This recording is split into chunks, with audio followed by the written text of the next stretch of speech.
What's up, world? We are back, man. It's a little late, dude. I had to make this video late just because they were like doing tree work outside. They're still doing shit, to be honest. But I was like, I just can't. I gotta go to work soon. But yeah, you can't hear it in the background, but they're still out there doing some bullshit. Anyways, UFC Vegas 55 in the books. I feel like they've got a couple decisions wrong. Or potential. I feel like they definitely robbed Holm of that fight, To me, that's what it felt like. It seemed like a robbery for Holly. What other fights was it that I saw people saying they thought a couple decisions were wrong? God, I had it. The Eric Anders fight. I think people thought Eric Anders won. And then, maybe I guess it was just that one. But yeah, there was a couple performances I was really impressed with on this card. Definitely was impressed with Sam Hughes. She's on a 2-fight win streak. She dominated Elise Reed just with wrestling. I was really impressed with her game. And then the very next fight, Chase Hooper, who's 22 years old. I'm trying to remember who his last fight was. Let me see. Let's see who his last fight was with. Okay, it was with Steven Peterson. Steven Peterson was just beating him up all across the octagon. And from there, so he fought June 2, almost a whole year off. He almost took a whole year off. He basically, a little less than a year, like less than a month, like over 11 months off. And he fought Felipe Colares, who was like, man, they're like, I don't know who this dude is, but they were showing like he's got like 5 first-round finishes, 7 out of 10 out of his 10 wins or finishes. I was like, damn, so he's fighting somebody that's kind of scary. You know what I'm saying? And man, let me tell you, Chase Hooper looked good. It's really good. I was impressed. Well, his grappling has always been nice, but I feel like he's developing grown man strength, man. I feel like it's still not fully, like, I feel like once he gets grown man weight and strength behind him, I think he's going to be a real problem. His striking was nice. He's learning how to keep his distance. Like, if you watch his earlier fights in the UFC, I mean, he was like 19. He would like get in hella close and throw punches like past you, like to where like it was just his distance was all fucked up. And I feel like he's finding his distance and his range on his striking. He looked a lot better. His kicks were nice. He's got long limbs, so I feel like I like him taking the time off. I hope he takes a little bit of time off again and goes back to the drawing board and perfects his. He's got so much time. This dude is 22 years old. You don't need to rush fights. Take your time, man. Especially you're in the big leagues. You've already had he's had.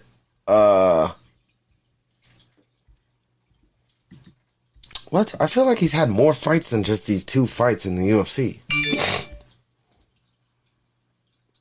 Yeah, because he fought Bruce Leroy. Where's all his other fights at? Yeah, where's all his other fights at? He fought Bruce Leroy a while back, and he lost that fight. I feel like he's lost a couple fights in the UFC. Lost to Steven Peterson, lost to Bruce Leroy. Maybe that was it. But anyways, I was really impressed with him, and I'm super. I always like been a fan of this guy. I just like he's young. He's he's kind of nerdy, but he's thoroughly himself. I just feel like this guy has a lot of potential to really be. God, he's born 1999. That's so crazy. But yeah, I feel like he has a lot of potential to be something special. You know what I mean? And yeah, I just hope he takes some time off and he works on his craft even more and comes back in like 6 months, and looks even better. That's what I hope. But yeah, the Holm fight, I had it. So I saw some people were saying Ketlin won 2, 3, 4. Holly won rounds 1 and 5. I kind of had it. I had it 2-2 going into the 5th, and I had Holly winning the 5th round. I thought she won the fight. And then the Santiago Ponzinibbio fight and Michelle Pereira. You got to start looking at this guy, man. You know, 5-fight win streak in the welterweight division. He's looking for a good fight. I know he got clowned on Instagram, bro. Like, he's not the brightest guy. Because during the post-fight, he was sitting there. During the post-fight, he was saying that he wants to fight Jorge or Nate. Of course, you know, everybody always wants to fight Nate or Jorge, the big fights, you know. But he said Jorge, like, DM'd his wife the praying hands emoji or something like that. And then, dude, Jorge blasted him like, bro, your wife DM'd me. Let's see if it's still up on his Instagram. I was like, damn, bro. Oh, it ain't. Oh, maybe we got it. This is it right here. Look. How crazy a world. Shit. How crazy a world and how far is society fallen. This idiot Pereira would use his wife to hopefully one day get a paycheck and create fake narrative, get a fight with me when clearly he sees she slid in my DM. Wishing you guys the best. Marriage counselor. Look, kill it. You got this. That's her writing Jorge. Kill it. You got this. And then he did send the praying hands emojis back. You know what I'm saying? Like, so that is the case. He sent the praying hands, but it was like he was responding like, good look. You know what I'm saying? Like, right on. I appreciate it. And it's just like, damn, bro. Like, that's not a good look, bro. You know? But, yeah, he blasted him back. So it's like, you're definitely not getting that type of big fight. Because, I feel like Ponzinibbio was ranked 14. So he beat a top 14. So I feel like he's got his first, ranked opponent win. You know what I'm saying? And, yeah, I mean, he's got to get a big fight now. Here, five fight win streak. You know, welterweight division is stacked. There's lots of people he can go at next. So it's exciting for him for sure.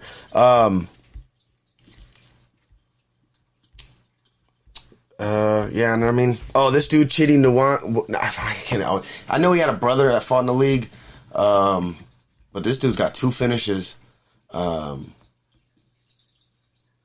This dude's got 2 finishes in his first 2 fights in the UFC, man. Very, very impressive. So, looking forward to him. He's been in it, and it took him a while to get to the UFC, I'm pretty sure. Like, he's 33 years old, you know, so he's paid his dues. He's fine, and see, this was his brother. And I'm pretty sure his brother had fought in the UFC and didn't do too well. But, yeah, man, exciting for him. So him, Sam Hughes, and Chase Hooper, man, very impressed with their victories the other night. And then Holly Holm just got robbed. I really feel like that. I think a lot of people feel the same way. Holly got robbed. It wasn't she had a lot of control time. I saw Karate Hottie posted something. Holly likes, like, it's crazy because with Irene Aldana, she beat the brakes off her, whooped her ass on the feet, like, kickboxed her up, you know what I'm saying? But then this fight with Ketlin, she liked to put her on the cage a lot. Like, she did the same thing when she was fighting,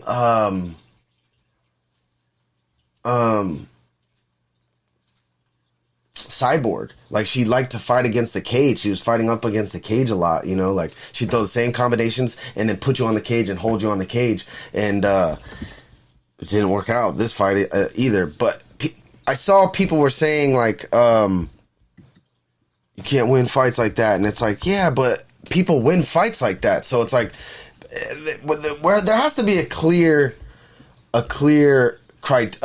judging criteria. I don't know if there necessarily is, but look what Karate Hottie posted.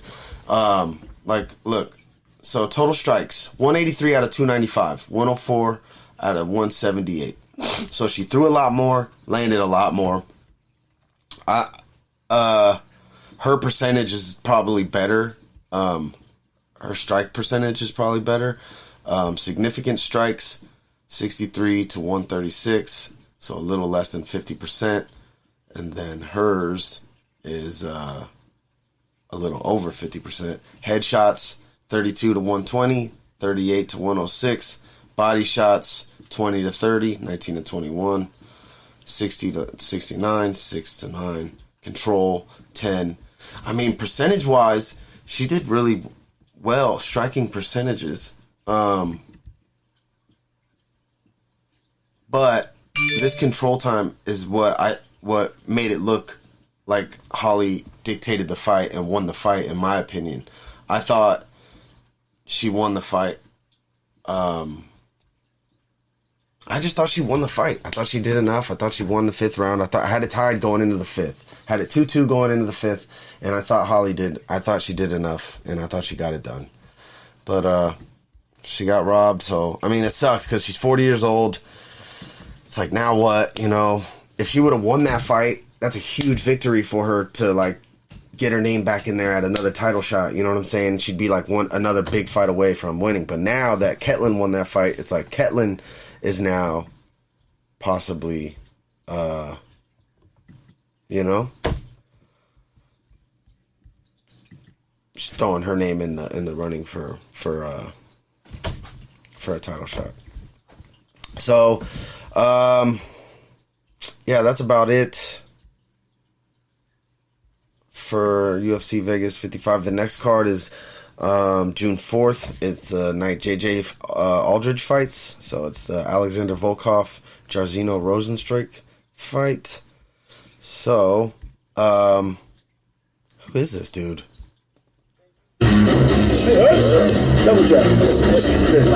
I know that most. Oh, these are Ultimate. I haven't been watching this. I should go watch this. The Ultimate Fighter, with Amanda and Juliana Pena. Dan Ige. So yeah, we should. Yeah, so we're going to take a break with fights till June 4th. We don't have no fights till June 4th. And then the very next one is the June 11th pay-per-view card, which is a fun card. Of course, it's Glover, Teixeira, Yuri, Prohaska, who is Valentina, and Tyler Santos. And then it's Joanna and Whaley rematch. But yeah, so... not a bad card. I was supposed to go live. Man, I was going to go live.